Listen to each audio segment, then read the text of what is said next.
But இருந்தாலும் இந்த வாய்ப்பு வந்து ரொம்ப பெரிய வாய்ப்பு. ஏன்னா சின்ன வயசுலேருந்து எனக்கு ரொம்ப ஒரு இன்ஸ்பிரேஷனல் ஆர்டிஸ்ட் அப்படின்னா மோகன் சார். அவருடைய படங்கள், பாடல்கள் அது எல்லாருக்குமே தெரியும்.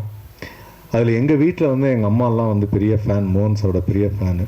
அதில் மெல்ல திறந்த கதவெல்லாம் வந்து முன்னாடிலாம் இந்த விசிஆரில் படம் போட்டு பார்க்குற பழக்கம் இருக்கும். ராத்திரி போட்டாங்கன்னா விடிய விடிய ஒரு பாட்டு மட்டும் ஓடிட்டே இருக்கும். அந்த கிளைமேக்ஸில் ஒரு சாங் ஒன்று வரும். அதில் வந்து அவருடைய ஆக்ஷன் மட்டும் வந்து லூப்பில் போட்டு பார்ப்பாங்க. அதாவது பாடினது எஸ்பிபி சார்னு எல்லாத்துக்கும் தெரியும். ஆனால் இருந்தாலும் மோகன் சாரோட ஆக்ஷன் பார்க்கும்போது அதுக்கு ஒரு பயங்கர ஜஸ்டிஃபிகேஷன் கொடுத்துருப்பார் அந்த பாட்டுக்கு. ஸோ அந்தளவுக்கு ஒரு ஆர்டிஸ்ட் அப்படி பார்த்து பழகின ஒரு ஆர்டிஸ்ட்டை முதல் முறையாக வந்து இயக்குனர் விஜய் ஸ்ரீஜி அவர்கள் வந்து ஒரு ஆக்ஷன் ஹீரோவாக அறிமுகப்படுத்துகிறார். எங்கள் அம்மா கேட்டாங்க, மோகன் சாரோட இன்றைக்கி படம் நடிக்கிறேன் அப்படின்னு. அவர் அவங்க உடனே கேட்டாங்க, அப்படியா, பார்த்தியா, பேசுனியா, சிரிச்சாரா அப்படின்னு. சிரிச்சாரான்னா என்ன அர்த்தம் அப்படின்னு. இல்லை, சிரிச்சா சிங்கப்பல் தெரியுதா அப்படின்னாங்க. ஏன்னா அவர் அழகாக இருக்கும், அவ்வளோ சிரிச்சாருன்னா அவ்வளோ அழகு.